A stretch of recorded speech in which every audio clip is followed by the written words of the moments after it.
Here is Ted DeCorsia in the Mickey Spillane mystery, That Hammer Guy.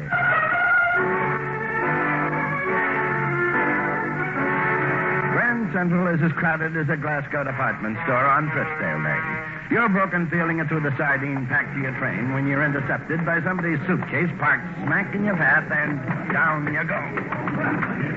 You're sprawled out like a frog on a dissecting board. Oh, I'm sorry. For somebody who belongs to the suitcase is as slick as a European sports car. She's one of the few dames you've seen with that new short haircut who doesn't look like a refugee from an Italian movie. Oh, I hope you didn't injure anything. Just my dignity. I'm really sorry. Forget it. Those things happen. Well, if I could have gotten a red cap, it wouldn't have. I suppose I just have to manage myself. Oh, wait a minute. Let me handle them for you. Oh, please, I don't want to trouble you. All my trouble should be like this. What train? The chief. Oh, my train, too. So it's no trouble at all. Well, it's very nice of you. Here, let me take that one, too. No, thank you. I can manage it. But it's the biggest. No, really, as I said, I can manage. And she does manage the big piece of luggage all the way to her compartment, and with surprisingly little effort. You figure this chick can take care of herself in the clinches. You also figure the trip to Chicago isn't going to be as dull as you expected. Thank you very much, Mr. Mike Hammer. And so far, I only know you by the initials on your bag. And I can't go around calling you F.D., can I? The F is for Fane, the D for Durando. Fane? It means holy. Fane, nice name. Oh, by the way, my roomette is in the next car. Oh, that's nice. Did I say something wrong? Well, I have no objection. It's just that my husband might. Oh, Mrs. Durando. Mm-hmm. My husband could be along any moment. He was late. I'm sorry. Well, look, maybe the three of us can have a drink later in the club car. No. It would be better if we should meet again, if you pretend you don't know me.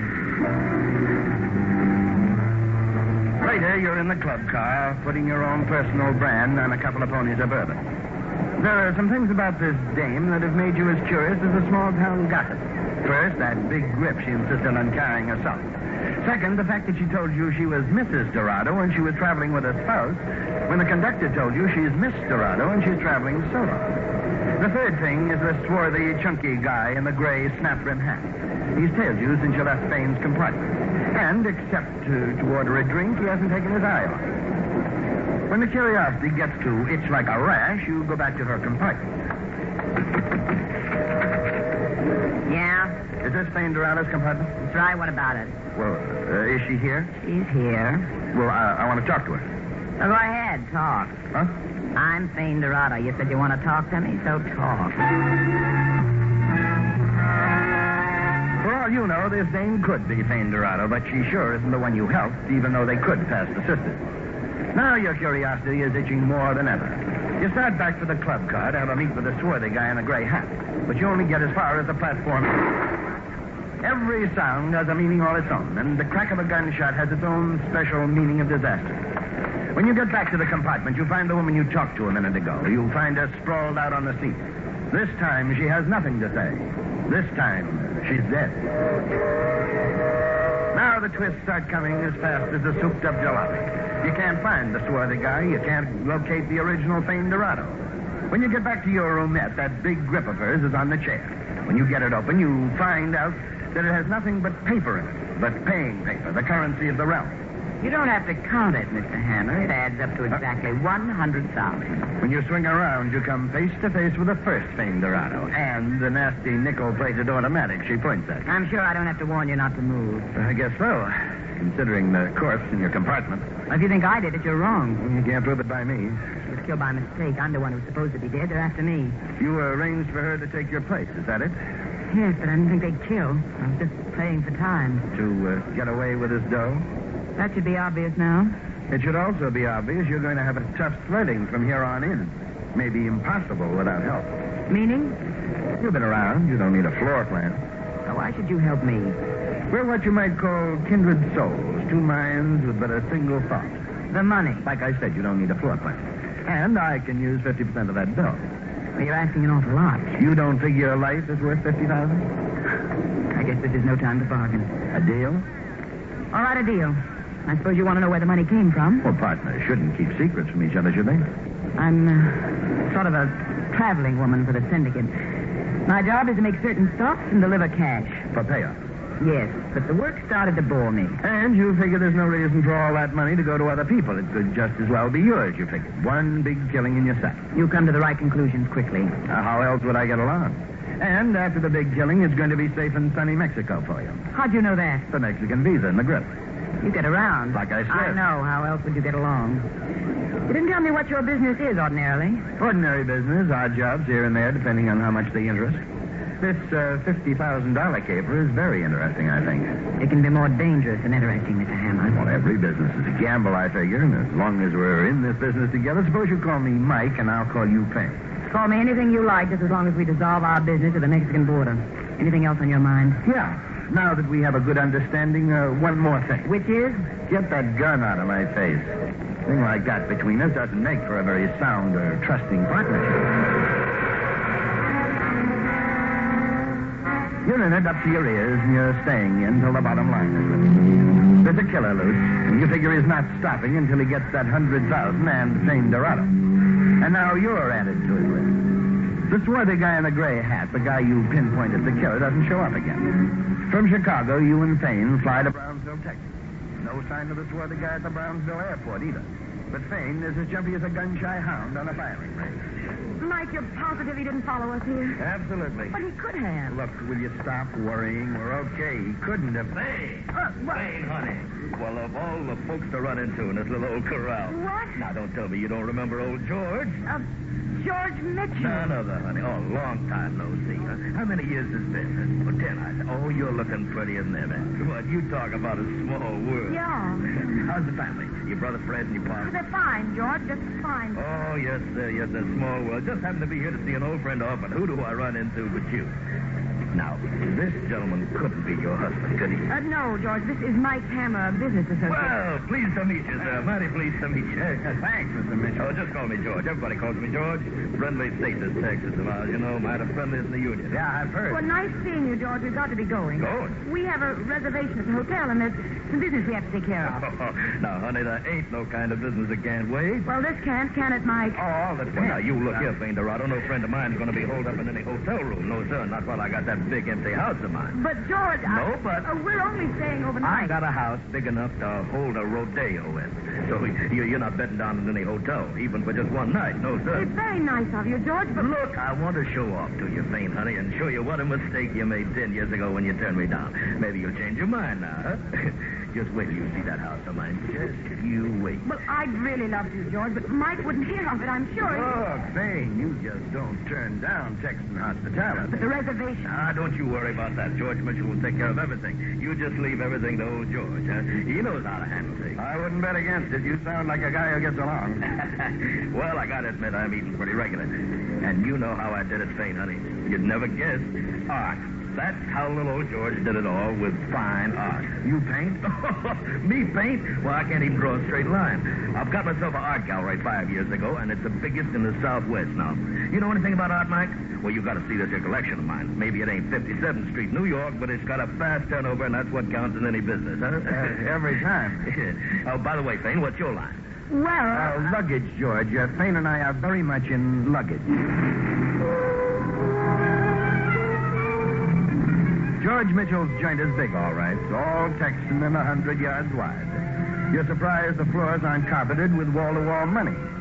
Like the rest of the place, your bed is king-sized and comfortable, but you can't enjoy the plushiness of it. You keep thinking about the thin slab other people might be sleeping on. People like that dame who was killed on the train. The dame sleeping permanently on a morgue slab. Early the next morning, you knock on Fane's door. When there's no answer, you walk in. She's not there. And you don't have to take a second look around to know that she didn't even sleep there.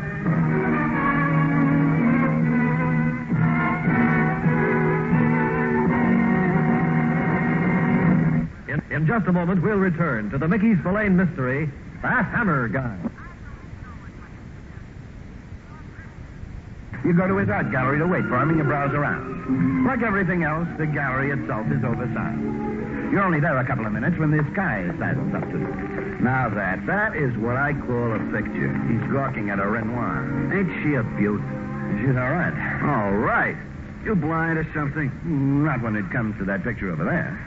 That Lautrec character? Nothing. Well, like the man said, everybody to his own taste. That Lautrec had taste in his mouth with those pictures of beat-up bags he all the time painted. No class, just dames, dance-hall bimbos. Well, how come you're such an expert? How come? Well, you know how it is. With some guys, it's living dolls. With others, it's the bank tales. Me, I'm the sensitive type. My pals don't call me Van Gogh for nothing, you know. And if the artist didn't paint women? They all paint dames, friend, the good ones. Only some of them really got the know-how. Such as Renoir? Such as. None of this modern Picasso stuff. All skin and bones and three heads. Give me the old-fashioned girls every time. The classic type. Every time. You gotta remember, taste like mine has to be cultivated. It don't grow on trees, you know. It just don't happen all by itself. You gotta get around, see things. You just remember that, friend. When he gives you that final piece of advice, you remember something, but not about art. You remember this guy. He isn't wearing any gray snap-brim hat now, but he's the swarthy guy who tailed you on the train. See any art annual, friend? You tail him when he walks down. He's standing in a corner waiting for a light to change. You're in the middle of the block getting set to cross over. You're just stepping off the curb when from out of nowhere this car comes at you like a shot out of the gun. You jump back and scramble up on the sidewalk. You have the satisfaction of getting the plate number of the car. But when you look around, the swarthy guy is as scarce as an air conditioning salesman in a Yukon. You do a checkout on the license plate number. It's in the name of a Walter Hill. You go to the address on Beaumont Road. The car's in a garage in the rear of a dilapidated shack. The order was a hot rod. The garage floor is lousy with tools. The red-headed guy is working on the motor, handling it like a mother handles a new baby. Your name, Hill? Walter Hill? Yeah. I want to talk to you. Can't you see I'm busy? Come back some other time. I'm busy. You were even busier an hour ago downtown on El Paso Boulevard. What are you talking about? I'm talking about your driving, your fast driving. Okay, so I drive fast. I like it. What's so wrong about that? It was too fast for my comfort. Well, that's my hobby, cuz. Nothing I can't make a car do. You know, some people think cars are for when it's too far to walk. Look. Some people don't know what it means to get behind a wheel and really live. Man, that's something. You know, I mean, really something. Just to zip along. Is that something? But you weren't just zipping along. You were aiming. You know, you take one of these small jobs and really super up. 65 and second I can do on this cut down Lizzie. Man, talk about your living. I'm talking about dying. You were aiming to get me. Now tell me why. Tell me. Let go. Tell me. Let go, will you? I'm just a hot rodder. Town's loaded with them. Go bother one of the others. You bothered me. Now tell me who put you up to it. Look, mister, I didn't see you step off the curb. Not much you didn't. You swung in from the other side of the street. Now, do you want to talk to me, or would you rather talk to the cops downtown? Okay. But if I tell you, you won't turn me in. I'll think about it. Let's have it. Well, this guy gave me $10. What guy? I don't know his name. I just got his telephone number. I was supposed to call him when I finished the job. What's the phone number? Look, I got it right here in my pocket. Here. It's the number, Hammer. This rod. Another kind of hot rod with 6 hot cylinders on it. And this time I'm not missing. You're doing this for dough. That guy with the car bug's got expenses. You think these tools don't cost an arm and a leg? You can afford to tell me who the guy is now. What good will it do you to know now? You're a sucker, Hill. You'll have to pay the price tag on this one all by yourself. I'm not afraid to take chances. I get caught, that's my tough luck. But nobody's going to catch me anyway. It's going to look like another hit-and-run accident. You're going to get hit, and I'm going to run.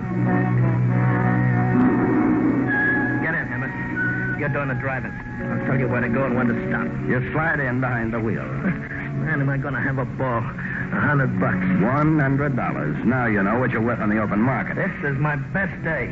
You're worse. Hill starts to get in next to you, but he doesn't make it. Not lucky. He falls like a piece of cut string, and he's as lifeless. For a second, you don't know who to thank for your life. Then he comes around the side of the car. You wouldn't have enjoyed the ride anyway, Hammer. He's the guy who tails you on the train. The guy you talked to in the art gallery. The same swarthy guy, except for his manner of speech. Something bothering you? Well, I guess I shouldn't look a gift life in the mouth, but the way you talk now... That was just a pose for Faye Durando and her friends. I discovered just a while ago, Hammer, that you really weren't one of those friends. Well, how come you know so much? I guess this credential card of mine will answer your questions. Detective Sergeant Fred Galax, Los Angeles. Yeah, I've been on Faye Durando's tail ever since she made the request for the Mexican visa. Well, then you know the whole setup, who she's tied in with. Yeah, I know everything about her and the tie-in with the syndicate, but I don't know who killed that dame on the train. Well, the way I figure, Faye herself is the key to that. Yeah, but go locate the key now. For all I know, she could be over the border by this time. No, she isn't. I wish I could be that sure. You can. But you don't know where to locate her, do you? Wherever I am, that's where she'll turn up eventually. I guarantee it. You tell Fred Gallix you're going back to George Mitchell's house. He can reach you there. Mitchell's maid tells you that Mitchell hasn't come home yet, and that she hasn't seen Fane at all. So you go up to your room to do some waiting. The second you open the door, though, you know that you won't have any waiting to do. One more step, Mike, and I'll blow your brains out.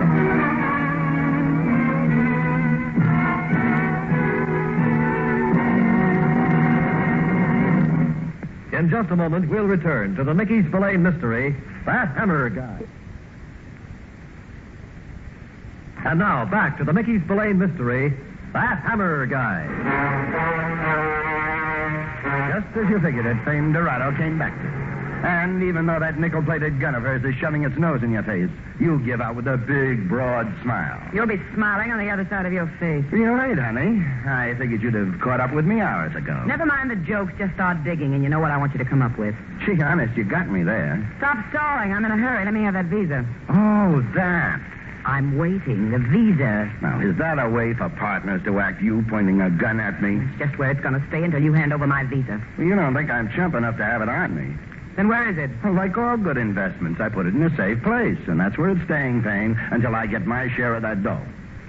Well, partner, what do you say to that?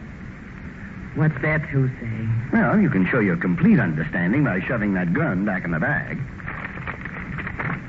Satisfied? Couldn't be happier. You know, Mike, I gotta hand it to you. Oh, you will, honey. Every cent of my hat. That all you think about? Money. The gun didn't work. Nothing else will either. All right.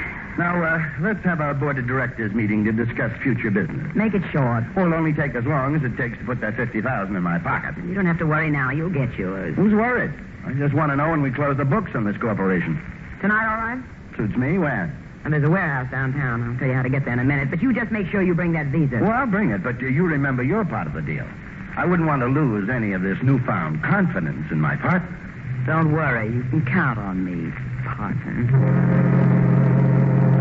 Faye Durando gives you the directions of how to get to your meet with her at the warehouse. After she leaves Mitchell's house, a phone call comes in for you from Fred Gallix.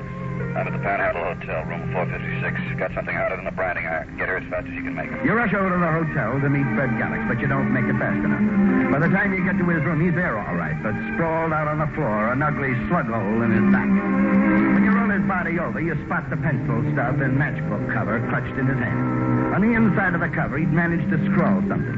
The writing is uneven and interrupted, but its meaning is clear enough. It makes you more itchy than ever for that payoff meet with Faye Durando at that deserted warehouse. Come on in, Mike. I'm sorry I'm late. I hope you didn't worry too much about me. I knew you'd come. It's real nice when two partners understand each other like we do. Let's get down to business. Well, now, don't rush on my account. I'm not on your account. Anxious to get going to Mexico, huh? If you don't mind. Why should I? After all, this partnership of ours will be dissolved when we complete this deal. So let's complete it. Okay, but you know what they say about haste makes... You have the visa? Sure. Deal's a deal, isn't it? All right, then give it to me. Now, it's not that I don't trust you, honey, but there's that $50,000 that's supposed to be handed over to me. I haven't got it. What? But it's here. Huh? She means I got it, Hammer. Oh.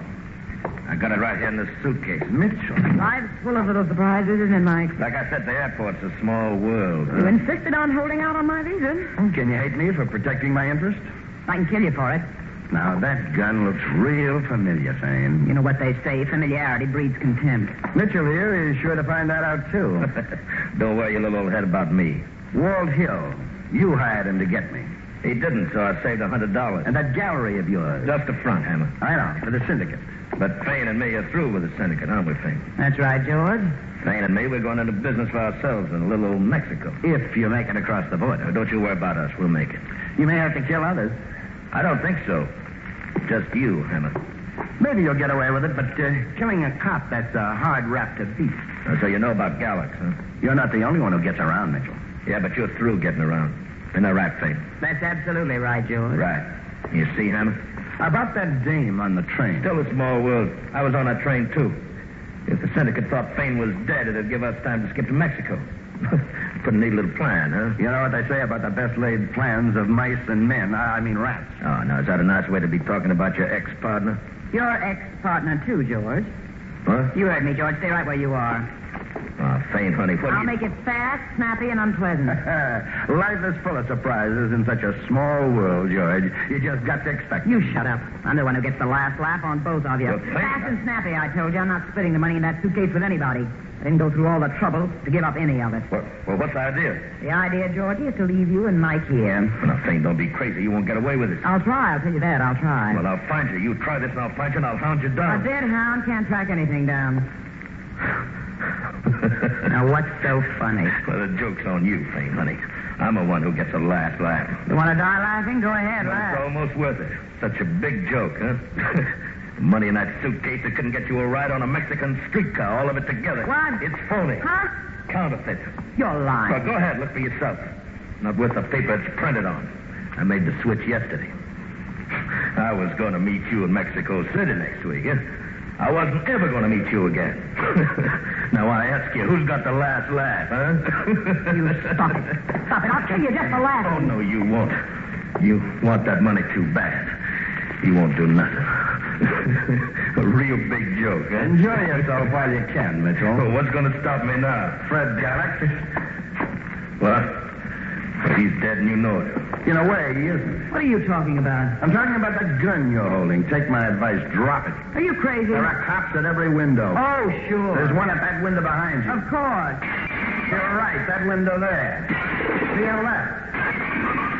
Even though he was dying, Gallix managed to scribble a note to me about your setup at the art gallery, Mitchell. It wasn't hard for me to put two and two together. So I fixed it for the cops to be here for this final business deal of ours.